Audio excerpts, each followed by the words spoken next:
আজকে রান্না করতে গিয়ে এরকম একটা পরিস্থিতিতে পড়বো কখনোই ভাবি নাই। তো চলো তোমাদের সাথে সেটাই শেয়ার করি। Hello everyone, welcome to my another new blog.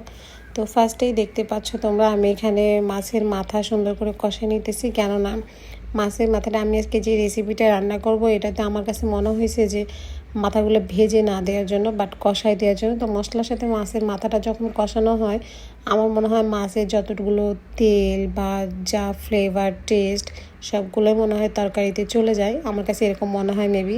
তো যাই হোক, বরাবরই আমি যেটা বলি যে আমি আমার স্টাইলে রান্না করে তোমাদেরকে দেখানোর চেষ্টা করি। কেননা এটা আছে না, আমরা একই খাবার অনেক স্টাইলে রান্না করি, অনেক ডিজাইনের, অনেক সুন্দর ডেকোরেশনও কিন্তু চেঞ্জ করি। তো সেম টু এরকমই আমি চাই সবসময় আমার রেসিপিগুলো একটু ইউনিক হোক, বা আমি একটু আলাদাভাবে ডিফারেন্টভাবে ট্রাই করি। তো দেখতেই পাচ্ছ এখানে ফার্স্ট আমি ডাটা নিছি। অ্যান্ড এই সিমের বিচিগুলো এর আগে যারা আমার রেগুলার ব্লগগুলো দেখো তারা বুঝতে পারবা যে আমি এই সিমের বিচিগুলো কিন্তু শুকায় রাখছিলাম। তো ওগুলোই রান্না করার আধা ঘন্টা আগে মেবি ভিজায় রাখলে এরকম হয়ে যায়। তো আমি এখানে যখন তরকারিটা বসাইছি, মানে ডাটাগুলো অলমোস্ট ঢেলে দিছি, তখন হচ্ছে তোমরা দেখলেই বুঝতে পারবা রান্নাটা কিন্তু তোমাদের ভাইয়া করতেছে, আমি না।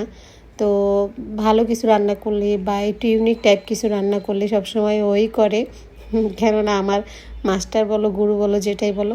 তো বিপদের কথা সেটাই বললাম। এই খাবারটা, এই সিমের দানাগুলো যেই মাথাগুলো থাকে, যেগুলো তোমরা স্ক্রিনে দেখতেই পাচ্ছ, এগুলো রান্না করলে আমার কাছে একদম পোকা পোকা মনে হয়। রান্না করলে যখন তরকারিটা পরিবেশন করা হয়, মনে হয় যে ছোট ছোট ছোট ছোট, মাই গড, ভাবলেই যেন কেমন লাগে। তো এরকম পরিস্থিতিতে কে কে পড়ো অবশ্যই কমেন্ট করবা। দেন আমি এটা একদমই পছন্দ করি না। আমার যত লেট হোক, যত কাজ হোক, যত যাই কিছু হোক, আমি যত কষ্ট কেন না হোক, আমি সিমের দানার এই ছোট ছোট মাথাগুলো একদম বেছে বেছে একটা একটা করে ফেলে দিব, কেননা যাতে তরকারিতে একটাও না থাকে। এই কাজটা করতে গিয়ে আমার একটু দেরি হয়ে গেছে, কেননা চুলাটা আমার বন্ধ করে দিতে হয়েছে, যেহেতু আমি অলমোস্ট ডাটাটা তোমাদের ভাইয়া ঢেলে দিছে সেই ক্ষেত্রে।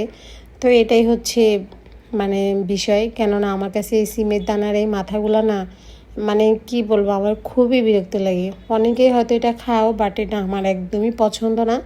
এই যে সিমের দানাগুলো রান্না করছি, দেখো দেখতে কত সুন্দর লাগতেছে, কিন্তু যখনই ওই মাথাগুলো থাকবে মনে হবে যে মানে ছোট ছোট পোকা। যাই হোক, আমি বলতে পারতেছি না, বললেই যেন আমার কেমন লাগে।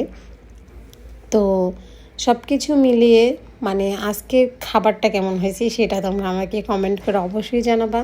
মাছের মাথা দিয়ে সিমের দানা দিয়ে এরকম ডাটা রান্না করে অবশ্যই যারা যারা খাও নাই বাসায় ট্রাই করবা, অ্যান্ড আমাকে কমেন্ট করে বলবা যে কেমন হয়েছে।